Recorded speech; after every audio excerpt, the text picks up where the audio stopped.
Les gens ne savent pas que tu es dépressif. Ouais. Les gens ne savent pas que la nuit, tu dors pas. Les gens ne savent pas que la nuit, voilà, tu es un overthinker, comme on dit. Tu passes ton temps à réfléchir à tout et à rien, à l'avenir, à demain, à hier, aux erreurs passées, à des discussions. Et en plus, j'étais rancunier. J'étais peut-être le gars le plus rancunier que moi-même j'ai rencontré de ma vie. C'est-à-dire que tu me dis un truc, je dis d'accord. Tu peux demander pardon. Mais j'ai retenu. Et puis ça me touche. Honte, en fait. Ça reste. Quelqu'un ne dit pas quelque chose et puis ça ne reste pas. Ça reste. Je prends tout pour moi. Je souffre. Que chaque parole, chaque détail. Et c'était quelque chose qui c'était compliqué. Et des fois. Et le diable, il se base dessus. Ça fait que tu entends des voix. Tu deviens limite fou, en fait. Tu es dans et tu es seul. À cause de ça, tu es dépressif. Ouais. Tu as l'impression que personne ne te comprend. Parce que oui, quand tu dis ça, c'est pas ce qu'ils ont compris. Ouais, ce que les gens disent. Il y a un filtre. Ouais. Il y a un filtre.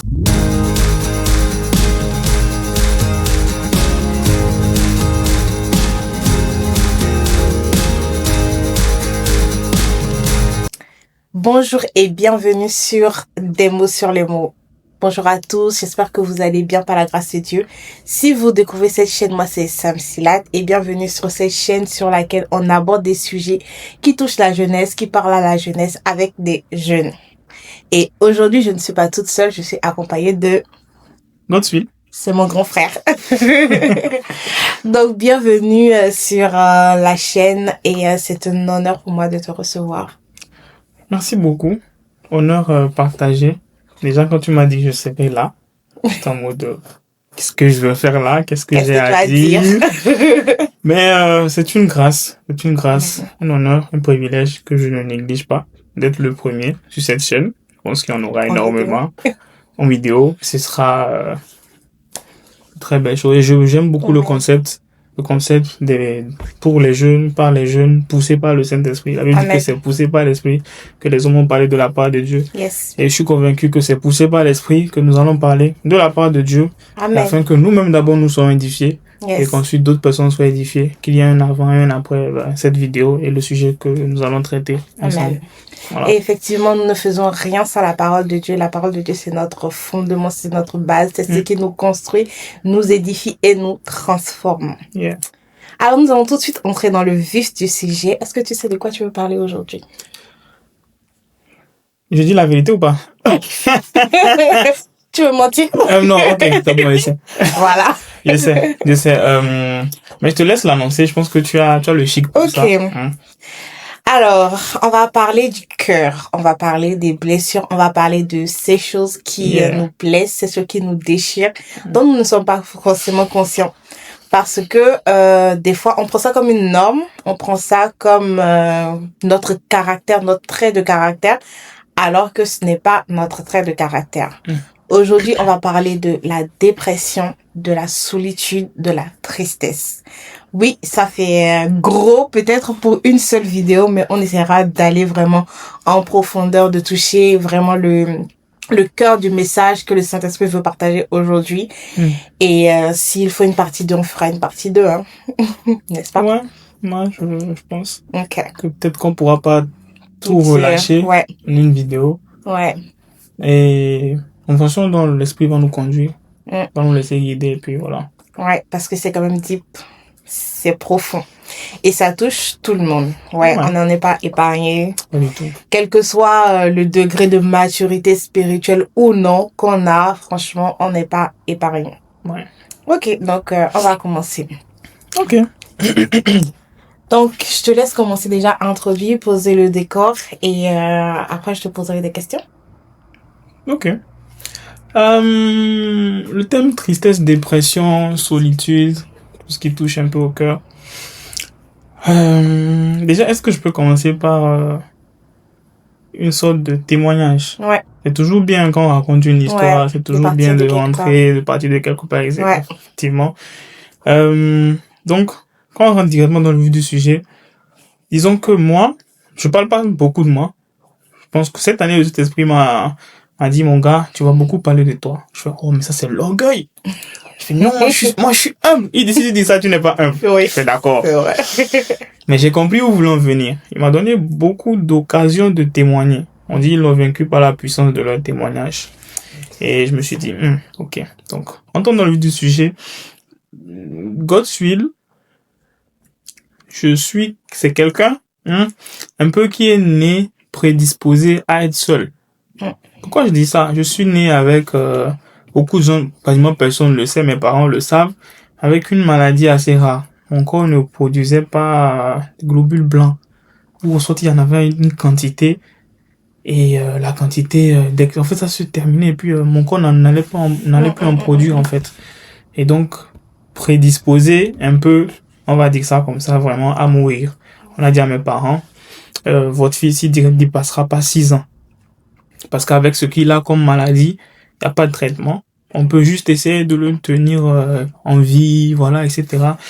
Mais il pourra pas faire plus sur la terre. Déjà, j'ai croisé le médecin qui a dit ça. C'était un Américain quand j'ai eu mes 22 ans. Quand il m'a vu, il a pleuré, il dit, Wow. Is that God's will? Yeah. Oh, he's alive et tout. J'étais en mode, T'as sorti l'accent, hein? c'est ça, écoute. Et puis, j'étais en mode, papa me dit, ouais, c'est lui qui t'avait ausculté quand tu étais bébé. Il a dit, tu vas pas faire 6 ans. Donc, voilà. Ouais. Et donc, Wow. en fait, ce truc a conditionné mon enfance. J'ai toujours été, c'est pour ça que je sais toujours pas jouer aux cartes. C'est pour ça que quand vous jouez aux cartes, je déteste. Aux cartes? Tout ce qui est Uno, tout ça, j'aime Mais pas. pourquoi? Et je jouais pas avec les autres. Ah, ok. On va t'apprendre. Ouais, non. God, c'était toujours, le petit dans son coin, le petit intello. Faites pas attention aux lunettes. Mais bon, le petit intello, voilà. Même en classe, qui a de très bonnes notes, ok. Mais qui n'a pas forcément d'amis. Et donc, j'étais dans ce rôle-là. J'ai toujours joué ce rôle-là. Tu veux avoir des amis, tu veux être proche de personnes, mais tu es conditionné parce que toi, tu sors pas. Toi, ne fais pas ça. Tu es malade, hein. N'oublie pas, tu dois prendre un médicament. Depuis petit, tu prends les médicaments. Tu as été conditionné à ça. Et ça fait que, j'ai eu même beaucoup de problèmes de toxines. Ça fait que j'ai eu des problèmes de poids. Parce que très vite, j'ai pris tellement de médicaments. Il faut manger, il faut prendre. Tu es faible de base. Il faut prendre le tout par rapport au fer. Fimafer, ça s'appelait. Le médicament, je vais jamais oublier, ça s'appelait Fimafer. Pour les fers et tout. Il faut prendre des médicaments, il faut manger. À un moment, tu es en surpoids. Et après, tu es seul. Donc, et en plus, au-delà du fait, on te voit comme inaccessible. On se dit, lui, il n'aime pas trop traîner avec nous. Déjà parce que, naturellement, tu as été habitué à ça. Et en grandissant, il te dit, ah, les autres sont pas comme toi, tu es différent. Et les autres te voient comme, ouais, lui, c'est le premier de classe. Et donc, mon collège, il y avait quelques amis, oui. Mais tu sens que les gens sont amis avec toi par intérêt. C'est-à-dire qu'on est amis avec toi parce qu'on sait que, ouais, tu vas traiter l'exercice pour moi. Ou bien on sait que, ouais, peut-être, quand vous jouez au foot, ouais, tu es bon au foot. Gloire à Dieu, j'étais pas mal au foot. Mes amis, témoignez, dites dans les commentaires le milieu de terrain efficace que j'étais. J'étais un 10. Laisse tomber. On sait ce qu'ils vont dire. J'aimais pas courir. Mais laisse tomber. Vision de jeu, tout ça. Et donc, on te voyait juste comme un gars à utiliser quand on a besoin. Et ça, quand tu le sens, quand tu le sais, c'est assez dévastateur. Tu ne te rends pas compte, mais tu t'habilles avec une personnalité qui ne te définit pas. Tu te dis, ouais, moi, de toute façon. Et ça m'a conditionné, en fait. Je me disais toujours, si on m'écrit, c'est parce qu'on a besoin de moi. Personne ne peut m'écrire pour me demander juste, tu vas bien, juste pour prendre mes nouvelles. C'est pas possible. L'homme est un être d'intérêt, ça c'est vrai. Mais pour moi, c'était tellement puissant en mode, si tu m'aimes, c'est que tu veux quelque chose. Tu ne m'aimes pas juste parce que tu m'aimes. L'amour de Dieu. Et donc, ça fait que même quand j'ai commencé par pratiquer, on va dire, la foi chrétienne, la religion, pas la relation, mais la religion, j'ai eu du mal au début justement à rentrer dans cette relation et je suis resté dans la religion parce que j'avais du mal à comprendre l'amour désintéressé de Dieu. Je me disais, non, c'est parce que je sers. C'est parce que je vais faire ça. C'est parce que je fais ça que Dieu, le jour où j'arrête de faire ça, Dieu, mais c'est faux, Dieu est amour. Et donc ça, c'est vraiment une petite partie de ma vie, de mon témoignage, mais qui a conditionné vraiment tout ce que mes relations avec les autres. Et donc j'ai toujours été très à l'écart. Même quand je suis avec les gens, tu sens qu'il est là, sans être là. God c'est là, mais on ne dit pas qu'il est là. Tu sens qu'il y a quelque chose qui est différent. Et des fois, ça pousse même certains. J'ai été dans ce cas, dans certains contextes dont je tairai les noms pour le moment, où tu fais certaines choses pour plaire. Ah ouais. Où tu poses certains actes parce que tu te dis, ok. Ça va. Pas parce que ça te plaît. Ouais, mais parce que ça va te permettre de rentrer dans ce moule-là. Bonne grâce. Okay. Voilà. Ouais. T'as dit que c'est pour ça que, bon. Ah, mes parents vont voir la vidéo là. Donc, c'est pour ça que tu te retrouves des fois. Oh Seigneur. À faire certaines choses. Parce que les autres le font, tu vois. Mais pas parce que tu aimes, pas parce que tu te sens bien. Tu sais pas pourquoi tu fais ça, mais tu te dis, vas-y, ça te permet de t'accepter. Au fur et à mesure, c'est quelque chose qui reste, qui devient... Parce que je sais exactement ça, quand gagne ton système de pensée. Parce que je sais qu'en tout être humain, il y a un vide qui a la forme de Dieu. Et quand ce vide n'est pas comblé, tu te dis non, c'est parce que, telle personne va te combler. Et tu finis par être dans une roue, en fait. C'est comme un serpent qui se mord la queue, indéfiniment. Tu continues pas à tourner autour du pot sans vraiment être satisfait. Et heureusement que j'ai rencontré Christ. Hein. Amen. Réellement. Parce que, avant ça, il y avait vraiment rien de concret. Donc c'est comme ça, et je me rappelle très bien qu'il y a jusqu'à pas longtemps, pour dormir, j'étais obligé de prendre des cachets. Vraiment, très tôt, j'ai commencé à prendre des cachets. Prendre des cachets pour dormir, très dépressif. Et tu te retrouves même avec les gens. Les gens ne savent pas que tu es dépressif. Les gens ne savent pas que la nuit tu dors pas. Les gens ne savent pas que la nuit, tu es un overthinker, comme on dit. Tu passes ton temps à réfléchir, à tout et à rien, à l'avenir, à demain, à hier, aux erreurs passées, à des discussions. Et en plus, j'étais rancunier. J'étais peut-être le gars le plus rancunier que moi-même j'ai rencontré de ma vie. C'est-à-dire que tu me dis un truc que je dis, d'accord, tu peux demander pardon. Mais j'ai retenu. Et puis ça me touche. Honte, en fait. Ça reste. Quelqu'un ne dit pas quelque chose et puis ça ne reste pas. Ça reste. Je prends tout pour moi. Je souffre. Que chaque parole, chaque détail. Et c'était quelque chose qui c'était compliqué. Et des fois. Et le diable, il se base dessus. Ça fait que tu entends des voix. Tu deviens limite fou, en fait. Tu es et tu es seul. À cause de ça, tu es dépressif. Tu as l'impression que personne ne te comprend. Parce que oui, quand tu dis ça, c'est pas ce qu'ils compris. Ce que les gens disent. Il y a un filtre. Il y a un filtre. Des deux côtés. Et j'ai vraiment été comme ça. Et donc, ça fait que, relationnellement, c'est difficile parce que les gens n'ont pas envie d'être avec quelqu'un qui est désagréable. Parce que très souvent, et ça fait que j'étais colérique. Il y a une époque de ma vie, beaucoup de gens vont pas le croire, peut-être, mais j'étais très colérique. Je m'énervais pour tout, pour rien. Et ça se voyait sur mon visage que c'est vrai que je suis pas quelqu'un qui sourit bêtement, mais ça se voyait que l'expression faciale est très développée chez lui. C'est vrai. Ça se voyait que ce type-là, c'est pas un gars qui sourit souvent, quoi. Et j'étais vraiment le gars premier, oui, mais au fond de la classe qui, voilà, quoi. Vos histoires d'amis, là, moi, j'ai pas le temps. Voilà, un peu, non. Et je me cachais derrière cette carapace-là. Ouais, mon papa a un peu les moyens, je suis premier de classe, j'ai besoin de rien, j'ai besoin de personne. Mais en vrai, j'avais besoin, tu vois. Heureusement que Dieu a comblé ce vide-là. Donc voilà, si je peux résumer un peu les choses comme ça, dit que voilà, et ça m'a créé beaucoup de soucis, même des soucis de santé. Au-delà du fait que j'ai été guéri par rapport à mon souci de santé de naissance, le fait que, parce qu'on dit vous prospérerez comme prospère l'état de votre âme.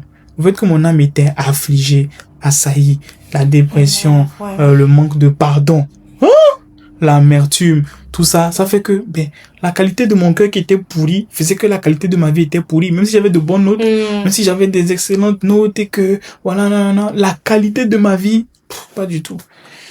Donc, heureusement que j'ai connu Christ et que mon système de pensée a été révolutionné. Je vais terminer en disant que le système de pensée, c'est le début de tout. C'est pour ça qu'on dit que quand vous allez le contempler, vous allez transformer la même image en gloire, en gloire, etc.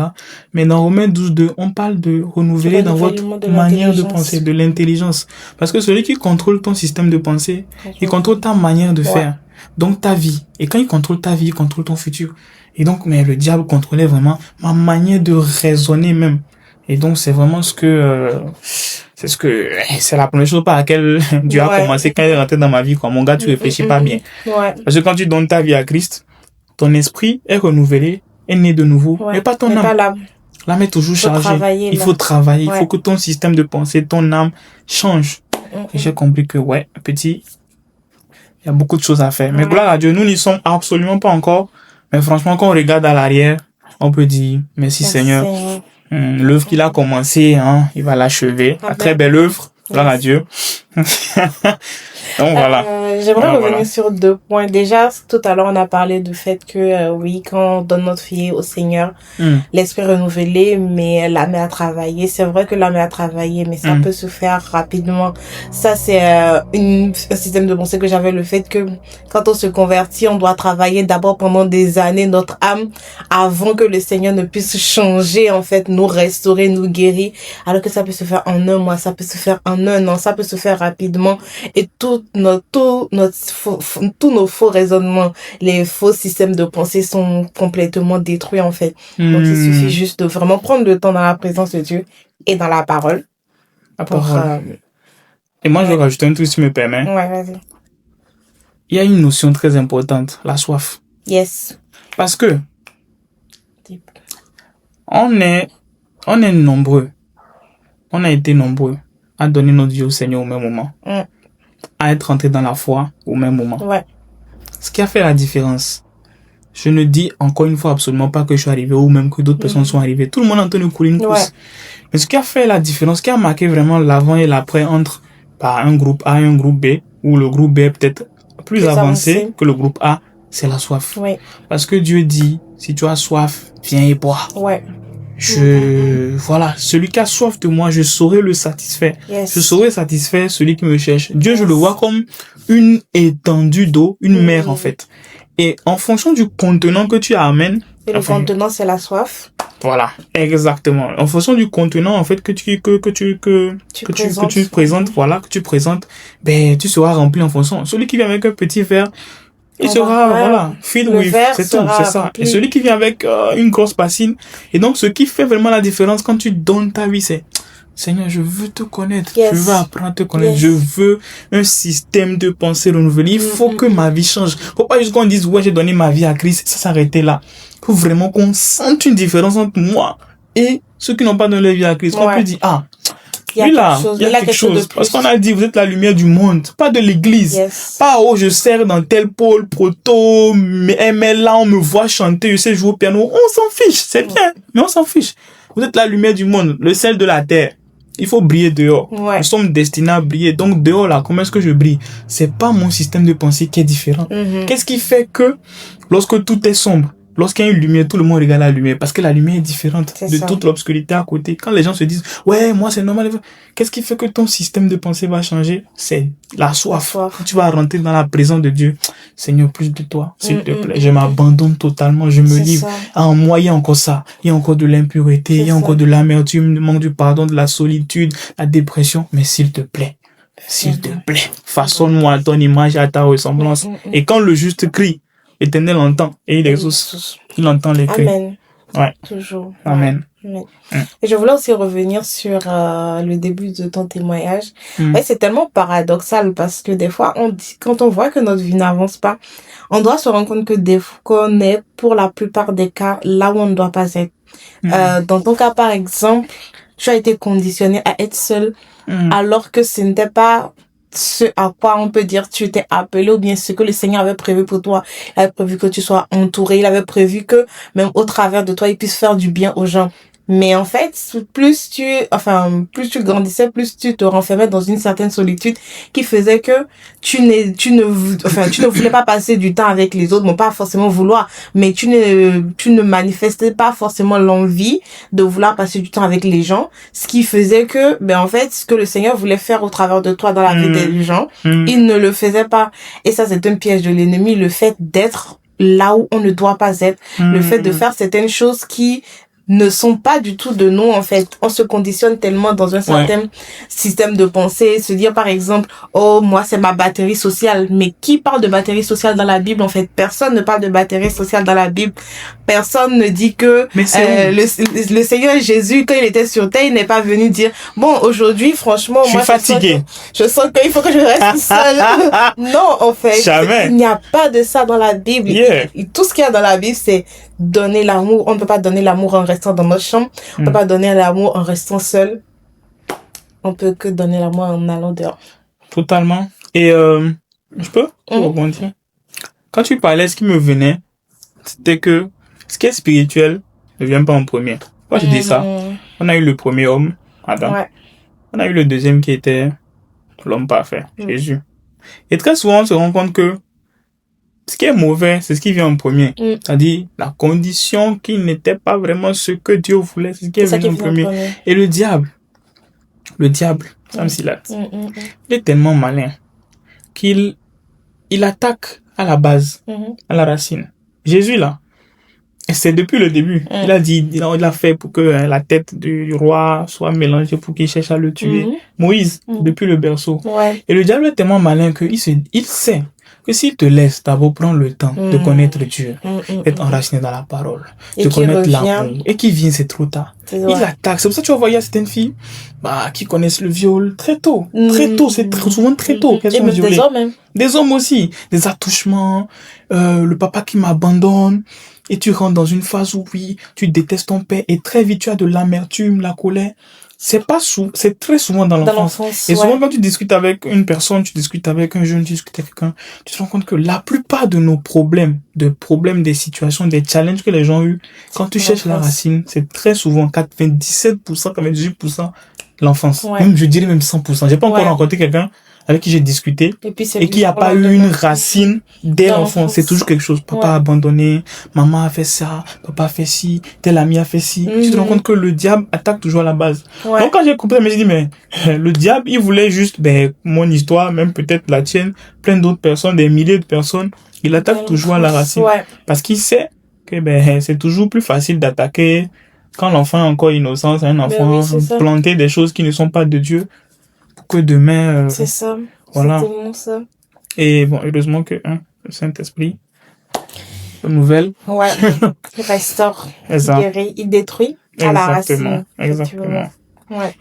Et c'est pour ça aussi que enfin, quand on entend des témoignages de certaines personnes, quand ils sont en train de prier ou bien de demander la guérison, ils vont faire des songes où ils se retrouvent en enfance, où ils se retrouvent dans la maison de leurs parents, ils se retrouvent, je sais pas, il y a des années auparavant, pour voir en fait d'où est parti le problème. Ça veut dire qu'il y a certaines choses qu'on vit aujourd'hui, il faut juste qu'on prenne le temps déjà de s'asseoir, de se dire que j'ai un problème et de regarder d'où ça vient.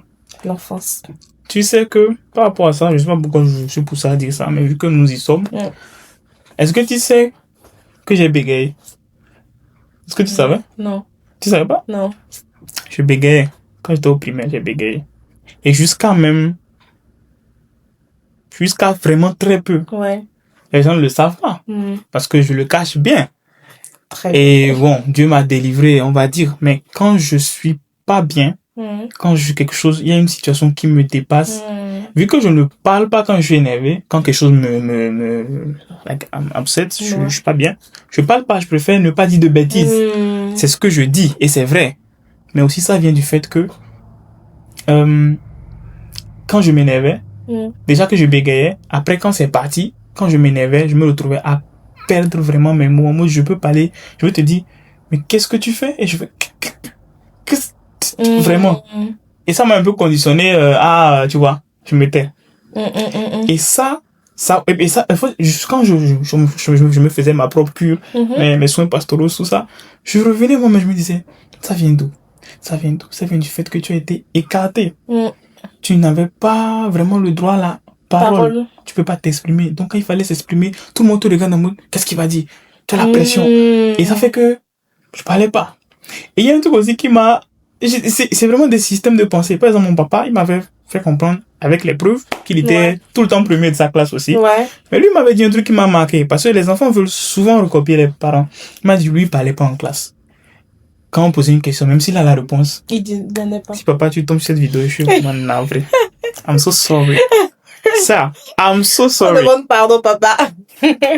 Pas donné. Et il m'a dit que lui, il parlait pas. C'est un gars posé. Papa, lui, c'est un peu lui, il est quand même sérieux. Toi, tu n'es pas sérieux, ça va? Ok. Moi, j'étais un peu un voyou, mais bon. Il a dit. Tu vois, papa, c'est un gars très posé, très sérieux, tout ça. Et il parlait pas. Et quand il a la réponse, même il parle pas. C'est quand on tourne, qu'on le désigne. Si on le désigne pas, il parle pas. Et je me suis intégré cette mentalité-là. Mais des fois, j'avais envie de parler, j'avais envie de m'exprimer. Mais je fais comme papa, je parle pas. Alors que de base, même déjà dehors, je parle pas. Donc, en plus de ça... Et en fait, je me suis rendu compte que ça m'a vraiment... C'est pas la faute de mon père, mais c'est moi-même, tu vois. Avec la maladie qui a fait que... Et je parlais pas. Et je bégayais. Tu te rends compte que... Moi, aujourd'hui, qui parfois beaucoup avec vous, on discute tout ça. Si je dis à quelqu'un que j'ai bégayé pendant très longtemps, il va dire c'est faux. Et je sais pas comment Dieu s'est développé me guérir de ça. Mais voilà, quand tu parlais, en fait, c'est moi ce qui m'est revenu en mode... vraiment à la racine. Vraiment à la racine. C'est tellement vrai que certaines phrases que nos parents nous disent, ça peut être pour nous encourager, pour nous édifier, mais en fait, on les prend tellement à l'extrême, ça devient notre condition, en fait, ça devient notre dada, en fait, genre, en mode notre goal de vie, ce genre de choses. Oui. Alors que non.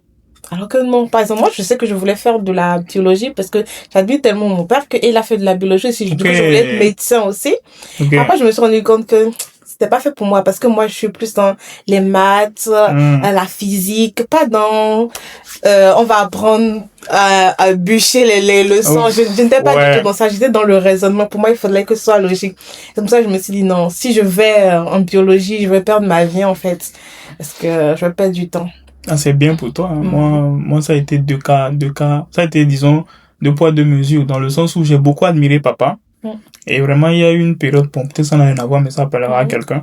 Il y a eu une période comme ça où j'ai vraiment été rebelle, papa et moi, parce qu'on se ressemble beaucoup en termes de caractère. Et donc, ça, plus, tu vois, plus, la physique nous fait comprendre que plus et plus ça se repousse. Exactement. Les bonnes de même trucs. Et donc, papa et moi, à un moment, mais lui, vu qu'il très médecine, il a fait la série scientifique, oui, mais très médecine, biologie, tout ça, un peu comme ton papa, tu vois. Et moi, j'étais un gars des maths.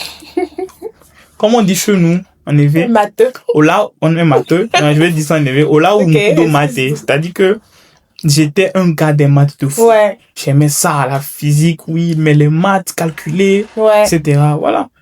Et quand papa m'a fait comprendre que bon, il aurait aimé que je fasse médecine.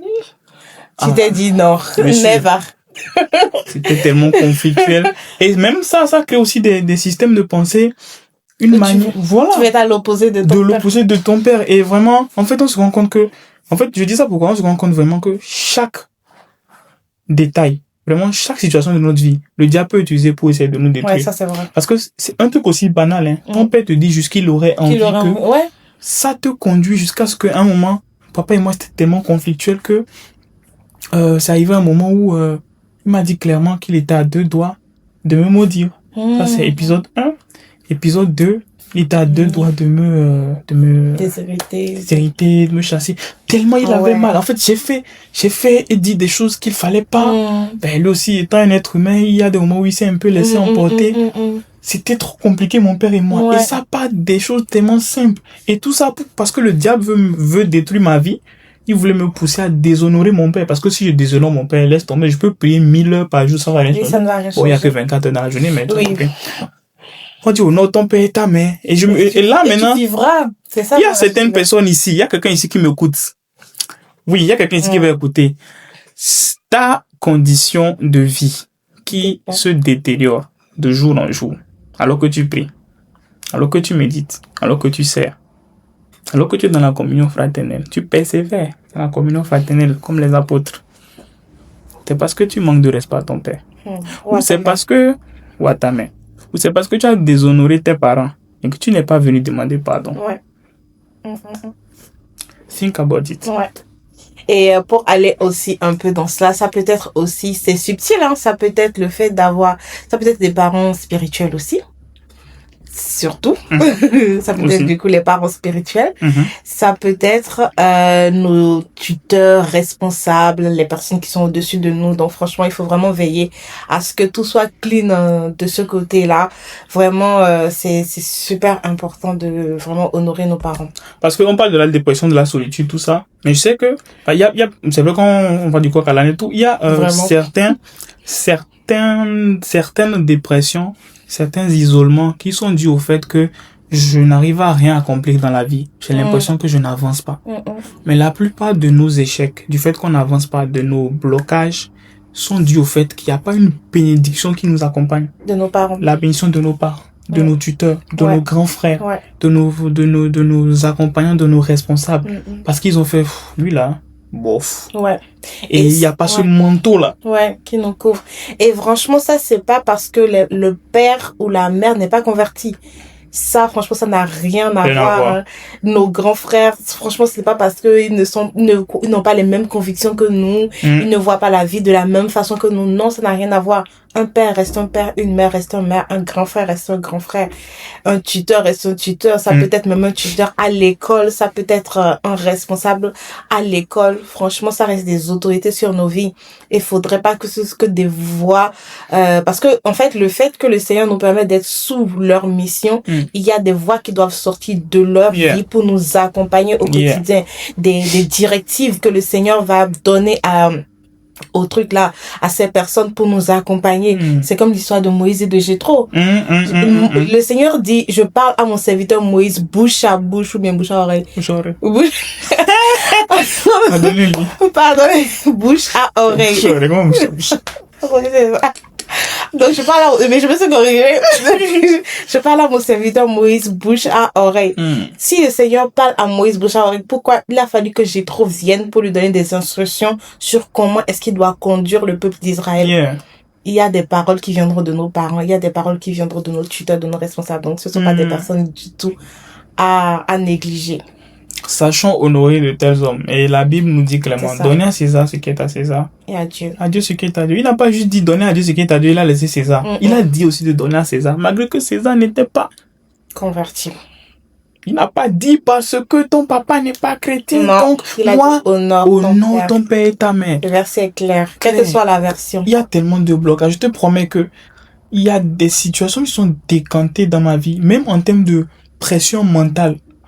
Je te promets, pression mentale que je n'ai plus eue quand ma maman m'a dit, God, je t'aime, je te bénis, tout va bien aller.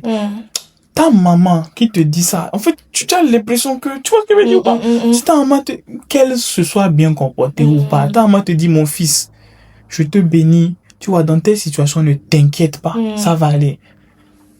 Sachons honorer de telles personnes, c'est important. Des fois, on prie, on médite, on applique tout ce qu'on dit à l'église, la parole, tout ça. Il faut juste que nos parents nous bénissent. Juste. Il y a certaines situations qui sont pas décantées. Je sais pas pourquoi le Saint-Esprit nous a conduits là-bas. En tout cas, on a dit c'est poussé par l'esprit. Il y a son client ici. Il y a son client. Son client n'est pas loin. Oui. Donc c'est bien de faire le check-up souvent et d'honorer. Honorer, c'est pas forcément donner de l'argent. Hein. Je vais peut-être mettre ça dans la description. Il y a vraiment une prédication qui parle de ça. Je pense que c'est de l'évangéliste Jacques Hamilton. La femme ça, oui. Honorer ou mourir. Ça. Ouais, c'est ça. C'est ça, honorer ou mourir. Honorer ou mourir. Exactement. Yeah. De l'évangéliste Jacques Hamilton. Franchement, allez suivre. Ça va nous aider. Moi, je veux recevoir encore. Oui. On n'en apprend jamais assez. Jamais. Donc, voilà. Donc, franchement, c'est beaucoup écarté. C'est vrai. C'est pas grave. C'est écarté. Du sujet. C'est ça même qui est bien. Faut se laisser conduire par le Saint. Nous sommes dans une maison prophétique. Alléluia. Oui. Amen. Yeah. Donc, est-ce que on parle un peu de la solitude quand même, de la dépression? Ouais. Ok. Allons-y. Ok, allons-y. Déjà, est-ce que pour toi, les deux, la solitude et la dépression, c'est la même chose? Ou c'est différent? Ou bien il y a des subtilités? Ou bien il y a l'un qui est imbriqué dans l'autre? Comment est-ce que toi, tu le penses? Déjà, ce serait bien de définir. Ouais. Je pense les thèmes. C'est quoi la solitude? C'est quoi la dépression? Là, j'ai pas regardé sur Google tout ça. Je vais donner des thèmes très très terre à terre qui vont parler à tout type de génération. Disons qu'on dit que quelqu'un dans la solitude, c'est qu'il est seul. Ouais. Comme le mot le dit, quoi. Tu es dans la solitude, tu es seul. Point. Ça va être là. Et de ce fait, tu peux être dans la solitude et être heureux. C'est vrai. Être dans la solitude ne veut pas directement dire qu'on déprime. Être dans la solitude ne veut pas directement dire que c'est mauvais. C'est une solitude prolongée et surtout une solitude qui ne se fait pas dans les bonnes conditions qui devient problématique. Quand Moïse est monté là, pour aller chercher les tablettes, tout ça. Ouais. Il était seul, hein. Oui, Il était dans la Dans la solitude. solitude. Quand Jésus allait prier, il se retirait seul 40 jours, il était pour seul. prier. Il était dans la solitude. Ouais. Mais c'était pas mauvais. Mm, mm. C'est la solitude où tu te retrouves à pleurer, à dire, oh Seigneur Jésus, tu dis, mais qu'est-ce qui À ne m'arrive? jamais ouvrir les fenêtres. À ne pas ouvrir les fenêtres, à à rester dans tomber le malade. noir, à ne pas dormir. La solitude, ça là qui est le problème. Mm. Donc, disons que la solitude en soi, c'est pas une mauvaise chose quand c'est dans de bonnes conditions, au temps opportun, dans la période donnée, pour le temps donné. Mais maintenant, quand c'est prolongé ou pas dans les conditions appropriées, là, ça conduit à la dépression. Donc, disons que la solitude est imbriquée dans la dépression quand c'est utilisé à mauvais escient, on va dire ça comme ça. Et la dépression, c'est qu'on va dire que c'est... Est-ce que je vais dire que c'est une pathologie? Bon, là, j'ai pas un terme, je vais pas regarder une définition Google, tout ça, mais on dit que la dépression, c'est la conséquence d'une solitude, tu vois, chronique, on va dire ça comme ça. Et un peu comment on dit ça? Manifester de toute forme, de plusieurs façons. Il peut se manifester de plusieurs façons. Voilà, toi, quelqu'un qui est dépressif, commencer pas à pleurer pour tout et pour rien, s'énerver pour tout et pour rien, avoir des filles, tu lui dis quelque chose, il comprend autre chose parce qu'il n'est pas bien, voilà, n'avoir envie de rien, bouder pour tout et pour rien, la vie n'a plus de sens, vouloir se suicider, des envies meurtrières, voilà, plein de choses comme ça. Je pense que beaucoup de gens savent ce que c'est. Et donc, pour répondre à cette question, on peut dire qu'on peut être seul sans être en dépression. Et voilà, donc on peut être là comme ça, nous deux on discute, on rigole. Je suis en dépression, mais tu sais pas. Moi, par le passé, mes potes avec qui je sortais pour voilà, profiter de la vie, je savais pas que j'étais en dépression. Ça se voyait absolument pas. Moi, je faisais toujours le mec. Mais ils savaient pas que j'étais en dépression. J'étais pas seul. Ouais. Toujours bien entouré et être en dépression. J'étais très bien entouré. Ouais. Bon, pas si bien que ça finalement, mais j'étais entouré. En tout cas, entouré et être en dépression. Mais voilà, donc pour moi, c'est ça. C'est lié comme ça. Ouais. C'est le lien qu'il y a entre eux. C'est pas la même chose du tout, du tout. Et il faut savoir dissocier les choses, appeler les choses par leur nom. Donc voilà, je sais pas si j'ai répondu à ta question. Oui. Sachant que pour nous, les étudiants, enfin les personnes qui ont quitté leur pays pour venir étudier en France, ce n'est pas du tout, comment dire ça, le cas pour tout le monde. Mais c'est beaucoup retrouvé quand on arrive dans la période hivernale. Parce que déjà, c'est la première fois. Ensuite, les cours, c'est challengeant parce que c'est un nouvel environnement, de nouvelles mentalités, de nouvelles façons de faire. Genre, tout est tellement nouveau qu'au début, on peut avoir du mal, en fait, à entrer dans le train-train quotidien. Et si, en plus de ça, on se disait, oui, j'étais dans la foi, donc je viens ici, je me mets à servir tout le temps, on est sollicité parce que voilà, il y a un zèle qui est là, il y a une envie qui est là. On est tout le temps sollicité, il y a tellement de choses à faire, on redevient dépassé. Très vite, on peut entrer dans la dépression, même si on continue d'aller à l'église, même si on continue de sourire aux gens, même si on continue d'être en joie, on peut très vite entrer dans la dépression. Donc, il faut vraiment faire attention à cela. C'est ça. Ouais. Tu as tout dit. Non, c'est bon pour moi. Ok. Un bon complément. Ok, mais du coup, tu as répondu à la prochaine question. Qu'est-ce qui liait les deux? Ok. Gloire à Dieu. Voilà. Next. Ok, tu as parlé de ça vraiment de manière subtile. Le fait que, par exemple, des fois, on a envie, en fait, de nous isoler. On a envie de prendre le temps pour nous. Peut-être parce que, je sais pas, pour les personnes qui servent à l'église, on a beaucoup servi. On se dit que, bon, je vais prendre une pause dans mon service. Ou bien, tel dimanche, j'ai pas envie d'aller à l'église, je veux me reposer, ce genre de choses. À quel moment, en fait, ça devient de la dépression? Parce que tu as dit... tout à l'heure que en fait ça peut être de la solitude, mais une bonne solitude, et à un moment donné devenir aussi voilà quoi, aller vers la dépression. Maintenant, à quel moment en fait au début ça peut être sain pour pouvoir vraiment prendre soin de soi, mais à quel moment en fait ça peut très vite vriller. Ok, tu sais, ça me parle beaucoup parce que vu que j'ai toujours été très seul et que j'aimais ça, j'ai fini par comprendre que je me suis familiarisé avec cette manière d'être seul. Et je me rappelle l'année passée ou surpassée, moi j'avais beaucoup servi, j'ai enchaîné, et puis je me suis dit, je prends un break. Je ne viens pas à l'église ce dimanche, je reste chez moi. Et je suis pas venu. vais pas donner son nom, mais il y a un appel que j'apprécie beaucoup, il se reconnaîtra. Bonjour appel. Bonjour appel. Il dit, pourquoi tu n'es pas venu? Il faisait, oh, là, il sait pas que j'ai beaucoup de choses à faire. J'ai fait, ouais, bon, j'étais un peu fatigué. Il dit, oh, Jésus était fatigué d'aller au temple. Non. Il dit, c'est Jésus. Pourquoi il me parle de... C'est Jésus. Jésus, c'est Jésus, moi, c'est moi. C'est Jésus, moi, c'est moi. Moi, j'ai des choses à faire. Et en fait, je me suis rendu compte de quoi? Et ça, c'est une erreur que j'ai faite, que je ne le ferai plus, par la grâce de Dieu. Et j'en parle pour que d'autres ne fassent pas cette erreur-là. Ma vie de prière et tout ça, commencez pas à faire ça. À partir de ce moment. Parce que je me suis dit, oh, c'est pas grave, je vais pas aujourd'hui. Demain, je trouve une autre excuse. J'ai pas enchaîné plusieurs dimanches comme ça. Mais plus les temps de prière, j'ai dit, aujourd'hui, je vais pas à la famille d'impact. Et puis, ce qui embrasait ma vie de prière et ma vie spirituelle qui faisait qu'on méditait ensemble, on priait ensemble, la communion fraternelle, juste le fait d'arriver, des fois tu n'as pas envie de prier, mais tu arrives, les gens prient, tu es assis, tu te retrouves embrasé. Ouais. Et petit à petit, je venais plus à APP, tout ça, parce que je traversais des moments assez compliqués. Et au lieu de me ressourcer dans la présence de Dieu même, je fuyais la présence là. Presque sans m'en rendre compte, c'était le diable qui mettait ce genre de système de pensée en moi. Maintenant, cette histoire de batterie sociale, tout ça là, il n'y a pas ça dans la Bible, enlève. Ça n'existe pas.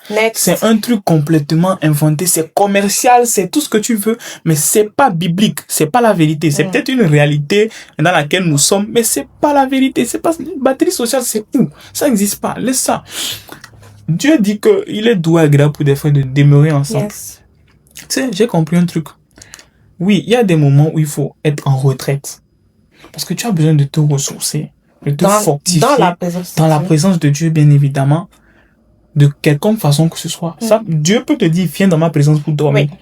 Oui, viens dans ma présence pour manger. Viens dans ma présence pour méditer, pour lire la Bible, pour lire un livre spécifique, pour prier. Viens dans ma présence pour adorer. Viens dans ma présence pour réfléchir à tes études, à ton travail, à tes projets, tes entreprises, à ton mariage, à des déserts de ta vie. Viens pour prier pour telle personne, pour l'intercession. Mais dans la présence qu'on se ressource. Mais j'ai compris quelque chose. La seule personne qui décide vraiment, c'est Dieu. Qui de mieux qu'un créateur? Qui de mieux que celui qui a créé ce portable pour me dire exactement toutes les fonctionnalités du portable? Me dire la preuve. C'est des fois, c'est parce qu'il a créé le portable qu'il a mis le système qui nous fait dire à tel moment je suis déchargé. J'ai besoin d'être chargé.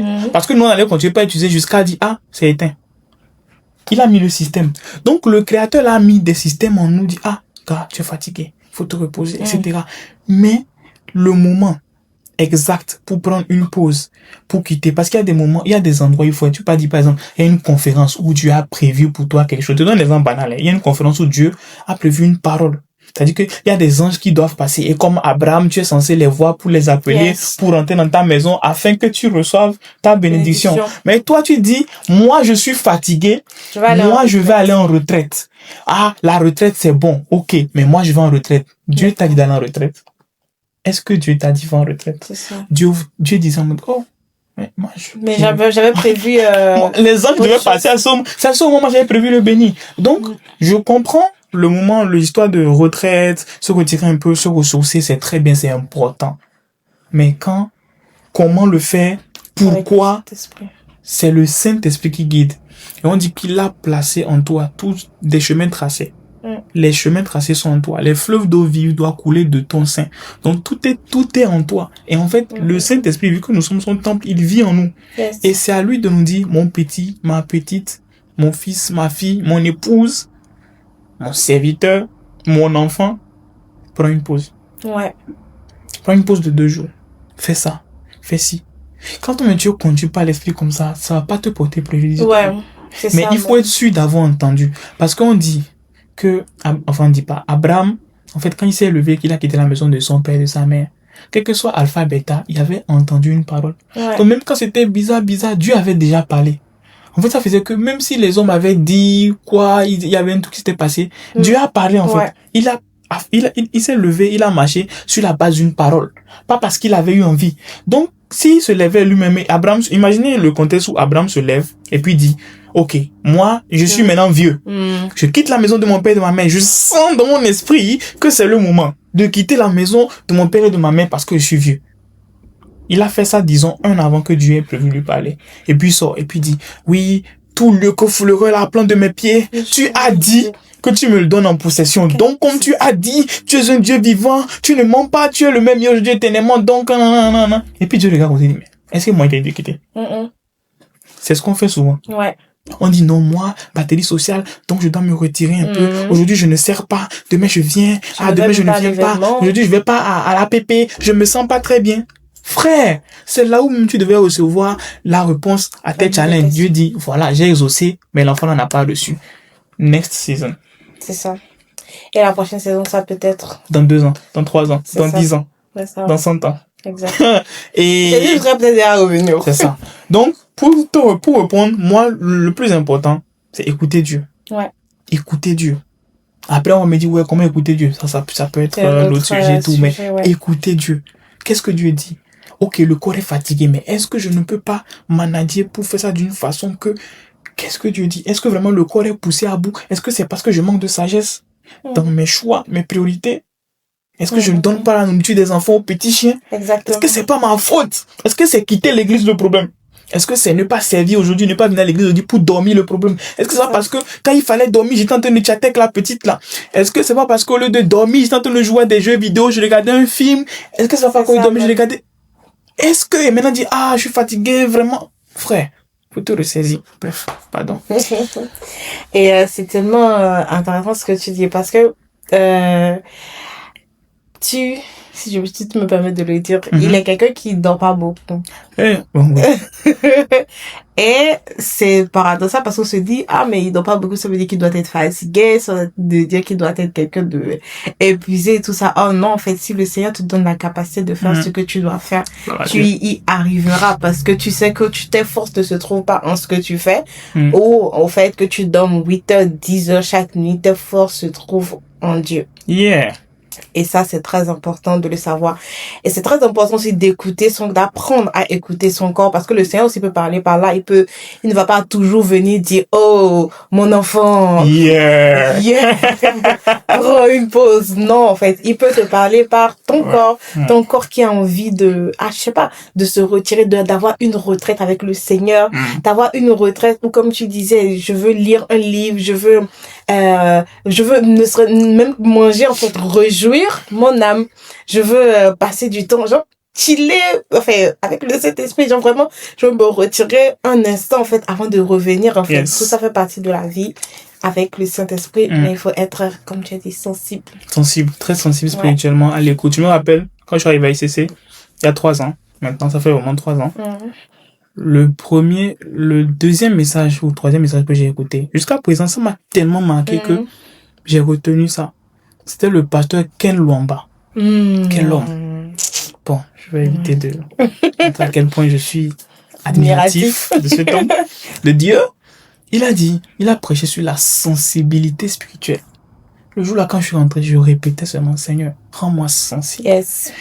Je me suis rendu compte que ma vie tout entière dépend de mon niveau de sensibilité. Dieu va dire, ne va pas là-bas. Tu n'as pas entendu, tu vas aller. Ouais. Tu vas périr. Mais on peut périr faute de connaissance. La connaissance là, c'est clairement aussi, c'est la voix de Dieu. La voix de Dieu, ouais. Je te montre, mais Dieu va dire, va là-bas. Dieu va dire, choisis telle personne, fais telle personne, fais ci. Mais tu n'as pas entendu. J'ai dit, Seigneur, s'il te plaît, rends-moi sensible. Rends-moi tellement sensible. Dérange-moi, même quand tu me dis un truc, dérange-moi. Et ça, tu comprends qu'il y a des phases où tu te dis, des fois, tu te donnes comme ça, Dieu dit, tu avais prévu faire un truc, il dit non, ne va pas. Pas qu'il te dit, mais tu sens en toi que quelque chose. Franchement, tu dois pas y aller. Dieu parle. Les amis, Dieu parle. On dit Dieu. L'Ecclésiaste nous dit, Dieu parle. Tantôt d'une manière, tantôt d'une autre. Je veux dire un truc. La voix de Dieu. Mais moi, la voix de Dieu, c'est comme, en fait, une radio. C'est comme des ondes. Dieu parle. Il parle. Il parle. Tantôt d'une manière, tantôt d'une autre. Ok. Le problème, c'est pas Dieu. Le problème, c'est nous. Parce qu'on n'est pas souvent à la bonne fréquence. Par exemple, je peux être là et on est ensemble. On a allumé la radio, mais ça fait... Et c'est quand je vais mettre la bonne fréquence que je vais écouter. Pour ceux qui ont connu les radios. Hein. C'est vrai, les enfants de maintenant. Bon, oui. Donc, c'est ça en fait. Oui. C'est en termes de fréquence. Quand tu captes la bonne fréquence, tu captes en fait, tu captes le message. Ouais. C'est la même chose. Dieu parle tantôt d'une manière, tantôt d'une autre. Mais nous ne prenons pas garde à ce qu'il dit parce que nous ne sommes pas à la bonne fréquence. Ouais. Et c'est souvent ça. Problème de sensibilité. Dieu veut que, par exemple, tu dormes plus tôt aujourd'hui. Le temps de prière là que tu avais prévu là. Faut laisser. Il dit dors plus tôt aujourd'hui. Et aujourd'hui il dit fais une pause. Aujourd'hui il dit va à la salle. Parce que des fois les gens ne se rendent pas compte, mais le fait que tu es à la salle, ça va fortifier ton corps. Tu vas mieux prier, tu seras plus en forme, tu vas mieux dormir. C'est ça. En fait, tout ton problème est réglé par va à la salle. Mais tu es en mode ouais. Alors à la salle. Et moi, pour la petite info, avant j'étais obèse. Il y a une époque de ma vie où j'ai fait 100 kilos. Je n'en suis pas fier, mais je rends gloire à Dieu parce que ça m'a permis d'apprendre tellement de choses. Ok, sur la nutrition, sur le physique et tout. Mais je me suis rendu compte que, mais au-delà de ça, même de ma discipline spirituelle et tout. Ça vient de là, en fait. Parce que je m'étais tellement, j'ai dit, ok, si je dois faire ça, je fais ça. Et même au-delà de ça, tu vois que, quand tu vas à la salle, enfin, quand tu fais du sport, tout naturellement, tu as plus de force. Tu es plus en forme pour prier même. Parce que, imagine, tu as de la graisse. Aussi, tu as de la graisse, tu es essoufflé. Tu pries. J'ai fatigué. Seigneur Jésus, merci pour tu vois? Bon, j'extrapole un peu, je m'amuse et tout. Est-ce que vous savez que la croix que Jésus a portée, elle pesait? Oui. Jésus était musclé. Vraiment? Jésus était musclé. J'étais musclé. Il a un dos solide. Pas cher. En plus, il prenait pas les Uber. Il mangeait pas d'hamburger. Ce n'est pas l'âne qui prenait tous les jours. Il mangeait pas d'aloco. Déjà, j'essaie de réduire ma consommation d'aloco. Mais oui, il mangeait pas d'aloco. Il passait son temps à marcher de ville en ville et tout. Ouais, donc, tout ça l'a fait que, comment tu peux être en dépression, triste, si tu allies des exercices physiques, à tout ce qui... En fait, là, je parle comme ça a l'air banal. Mais des gens sont en dépression parce que leur corps ne respire pas. Ouais. Ils ne libèrent pas les morphines. Les morphines, excuse-moi. Ils ne libèrent pas les toxines qui sont emmagasinées dans le corps parce qu'ils ne suent pas. Tu es tout le temps devant ton PC ou mais tu es dans la clim. Maintenant, le froid encore reprend. Et ça, tout ça là, ça fait que tu es en dépression. Ouais. Ok, mais là, franchement, on a explosé vraiment le timing. En tout cas, on est désolé, mais il fallait que ça sorte. Yeah. Il fallait vraiment que ça sorte. Je pense qu'on va faire une partie de déjà sur ce sujet et il y a un autre sujet, un autre bon sujet qui arrive aussi par la grâce de Dieu. Ok. Donc, n'hésitez pas à poser des questions aussi dans les commentaires, à envoyer ça aux personnes qui ont besoin d'entendre, même si c'est une partie du message, vous pouvez couper. Et puis, les personnes vont recevoir cela, vous allez envoyer cela aux personnes. Donc, n'hésitez pas à liker, commenter, partager. Et comme toujours, on va finir par la prière. Donc, je laisse le bishop clôturer par la prière. Je sais pas si tu as un mot de fin à partager aussi. Une parole ou un message.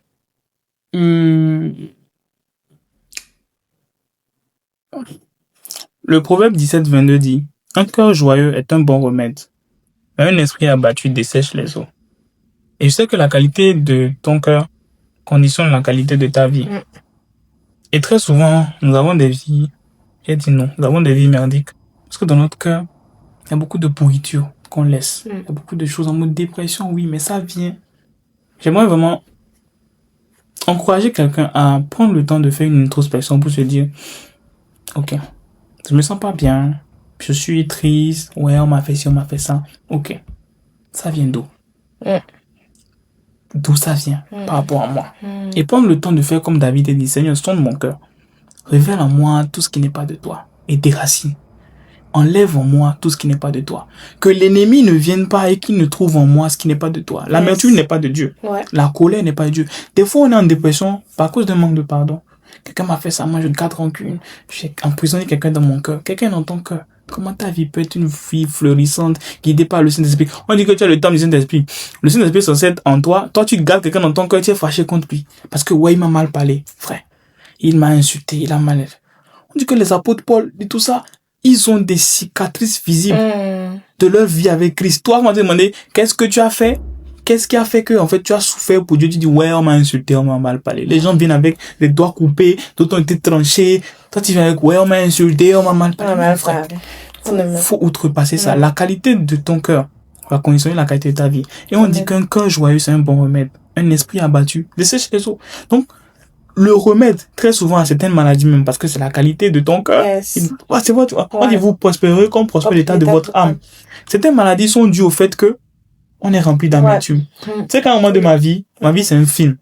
Pendant 1 an, j'ai eu l'ulcère. Ulcère chronique. Tout l'argent de tout mon salaire, j'ai dépensé dans les hôpitaux jusqu'à ce que je ne vienne en France avec. Je suis venu avec mon sachet de cachet. On ne trouve pas comment régler. On dit, bon, mon gars, c'est comme si tu as l'ulcère et tout. Bah, ça ne se guérit pas. Tu vas juste traiter comme ça. Le Saint-Esprit m'a soigné, sans même que je me rende compte. Et après, je me suis rendu compte que ça venait du quoi? J'étais amer. J'étais quelqu'un de très amer parce que je gardais beaucoup de rancune. Beaucoup. Quand il m'enseignait ça, j'étais en mode. À cause de ça. Je me suis tué seul. Enfin, je me suis créé l'ulcère seul. J'ai failli me tuer seul. Il y a des gens qui sont malades à cause de ça, en fait. Ouais. Le plus d'amertume. Donc, je veux que quelqu'un fasse une introspection. Et le deuxième truc, c'est 1 Thessaloniciens 5:16 qui dit, soyez toujours joyeux. Yes. C'est une recommandation. Mais c'est une recommandation de qui?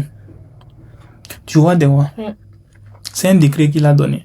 Je disais un truc à Sam Silak, il y a même pas quelques temps. Je disais qu'en fait, à l'époque, on avait des rois. On a vraiment dépassé le temps, mais pardon, laissez-nous aller comme ça. Peut-être qu'on va couper, je sais pas. Mais alors, on avait le roi. Il y avait le roi qui donnait des décrets. Et ça s'appelle des décrets. Pourquoi? Parce que quand il dit et qu'il signe, il n'y a plus rien à faire.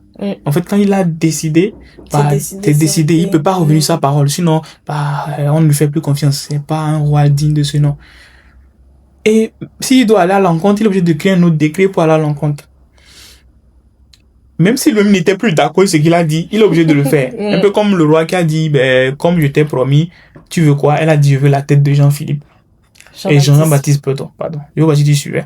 Ouais, c'est ça. Ouais, tu suivais, c'était un truc concentré. La tête de Jean-Baptiste. Et on a dit que le roi fut peiné.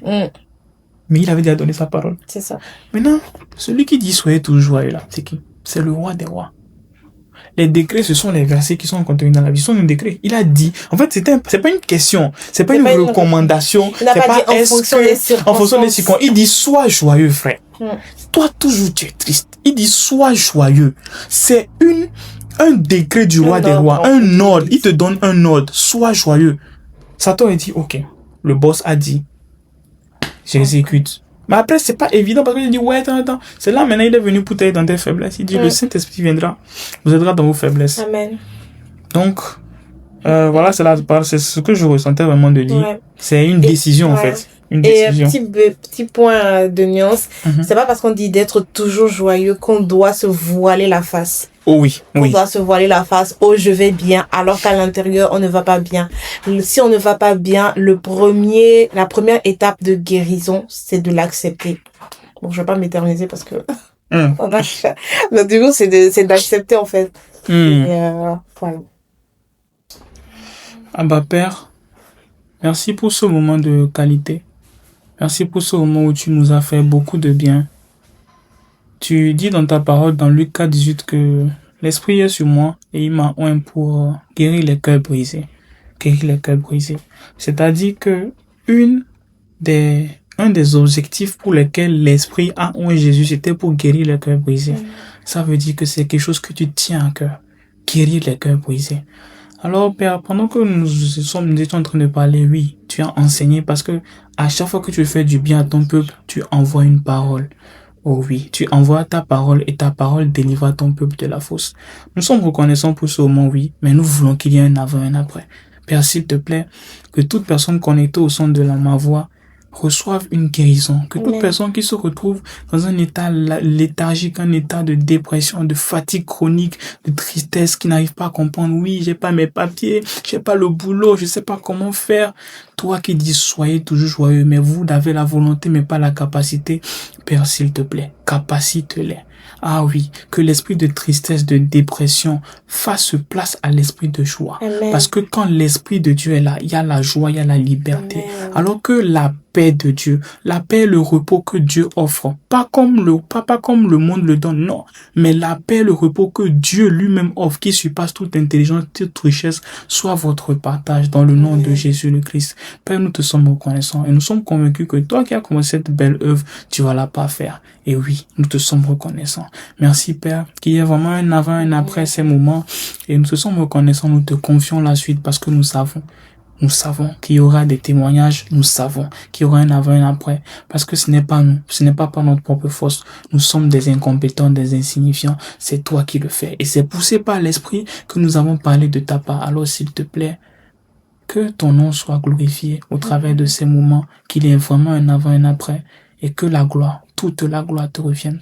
C'est dans le beau et précieux nom de Jésus, le Christ, que nous avons prié, et reçu avec action de grâce. Amen. Amen. Amen. Amen, amen, amen. Yes. Merci d'avoir été là jusqu'au bout. On demande pardon pour le temps. En tout cas, on verra comment monter cela par la grâce de Dieu. On met tout. On met tout, non? Enfin, On met tout. Tout c'est vieux, en fait. Ça passe. Ça passe ou ça passe. En tout cas, voilà, on se retrouve bientôt pour peut-être la suite par la grâce de Dieu. Yeah. Et en tout cas, que le Seigneur vous bénisse. En tout cas, mettez en commentaire ce que vous avez eu à cœur, ce que vous partagez. N'hésitez pas à nous faire part de ce que vous avez compris, de vos questionnements aussi. Nous sommes là. En tout cas, prenez soin de vous. Ciao, soyez bénis.